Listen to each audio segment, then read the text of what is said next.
ان میں سے نمبر 1 ایران ہے. اگر ہم چلتے ہیں عرب سے مشرق کی طرف تو ایران ایک اعتبار سے یہ بازی لے گیا ہے پورے عالم اسلام پر. پورے عالم اسلام میں یہ واحد مسلمان ملک ہے جس نے بہرحال اپنی شریعت اپنے عقائد کے مطابق ایک مذہبی انقلاب برپا کیا.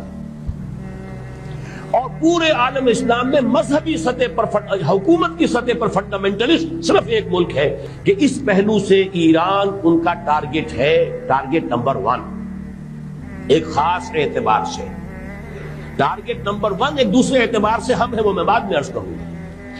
چونکہ حکومت کی سطح پر فنڈامنٹلزم ہے اور وہ آیا ہے ایک عوامی انقلاب کے نتیجے میں، پھر ان کے پاس تیل کی دولت ہے، اس کے خلاف اکنامک سینکشنز بھی ہو جائیں تو اگر لیبیا کھڑا ہو سکتا ہے تو بہرحال وہ بھی کھڑا ہو سکتا ہے.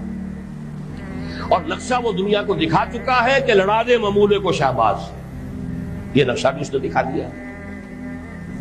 یہ ہے ایران کا معاملہ. نمبر 2 پاکستان. پاکستان 400 برس کی تجدیدی مساعی کا امین ہے، امانت دار.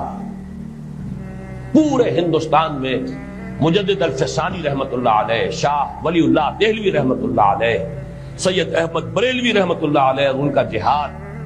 پھر اس 20ویں صدی عیسوی میں یا 14ویں صدی ہجری میں علامہ اقبال جیسا مفکر، مولانا مودودی جیسا مصنف، مولانا الیاس جیسا مبلغ، شیخ الہند جیسا مجاہد حریت، پورے عالم اسلام میں ان کا پیرلل کوئی موجود نہیں.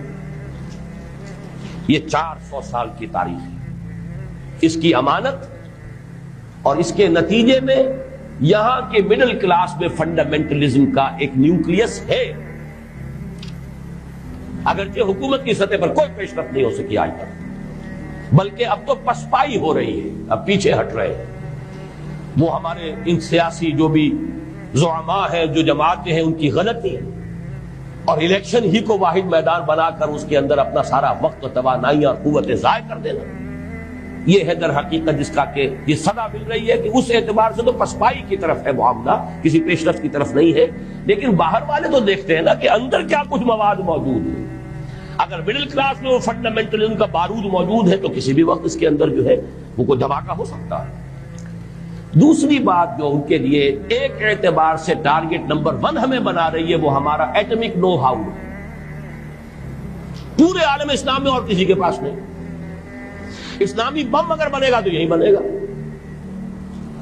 یہ ہے مختلف اسباب جس کے بنا پر ایران اور پاکستان کو آپ بریکٹ کر لیجئے. یہ اس نیو ورلڈ آرڈر کا جو ٹارگٹ نمبر 1 ہے، ایک اعتبار سے ایران ہے، ایک اعتبار سے پاکستان.